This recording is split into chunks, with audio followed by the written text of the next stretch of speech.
Hello everyone, welcome to my caregiver training session for today. So today in this video, you will be focusing on one of the most important topic, that is communication skills. So as a caregiver, it's not only about a physical support you provide to your patient or someone who's you're going to take care. It's also an emotional and a well-being support that you are going to provide for a patient that you are taking care. So today in this health sketch, you will be learning the right techniques and the skills, how you need to make sure that you communicate properly with your patient.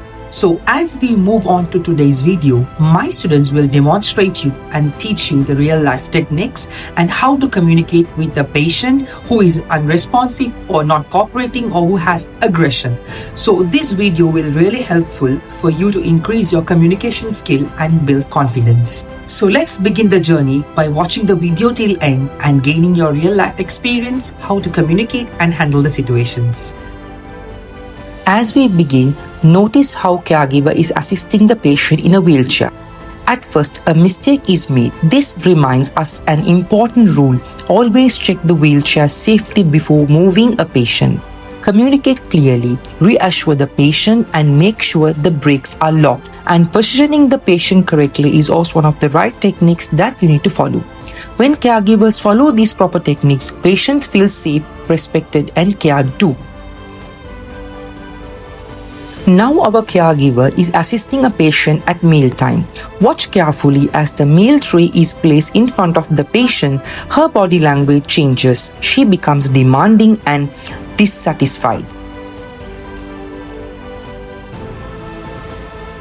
Here is where communication skills are tested. Instead of reacting negatively, the caregiver responds calmly, respectfully, and with empathy. She explains the food choices, reminds the patient that meal is prescribed for your health concern, and maintains a positive body language throughout the session.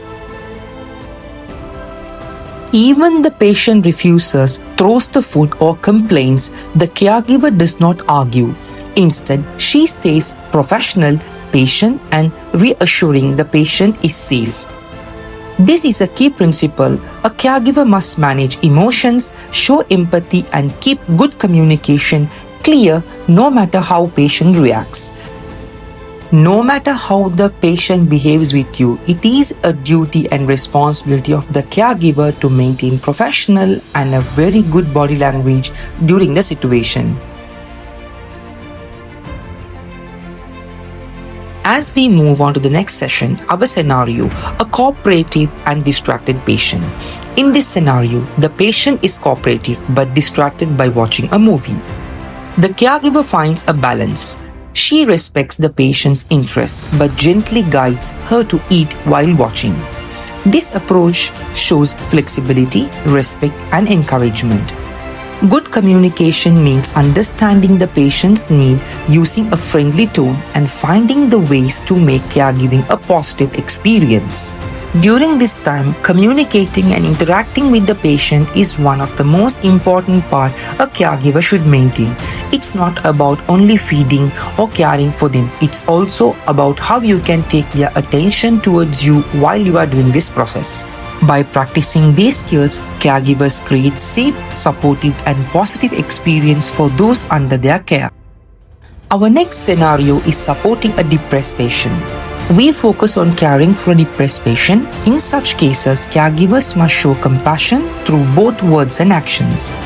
A gentle touch, kind reassurance, and an attentive listening skills can build trust and comfort. Remember, a caregiver is not only physical support but also builds emotional support by caring. Next situation is handling aggressive or demanding behavior. Finally, let's observe how the caregiver manages on aggression. Demanding patient who insist on going out late night. The caregiver stays calm, professional, and acknowledges the patient's feeling and provides a clear, respectful explanation. When the patient does not trust the caregiver, an alternative is offered, such as showing the night outside or suggesting another activity. This method can maintain dignity and professionalism when you care for the patient to prevent conflict.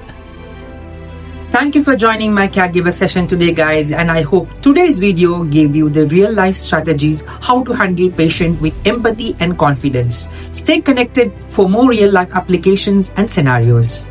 Don't forget to subscribe my channel and press the bell icon, and see you on another health sketch.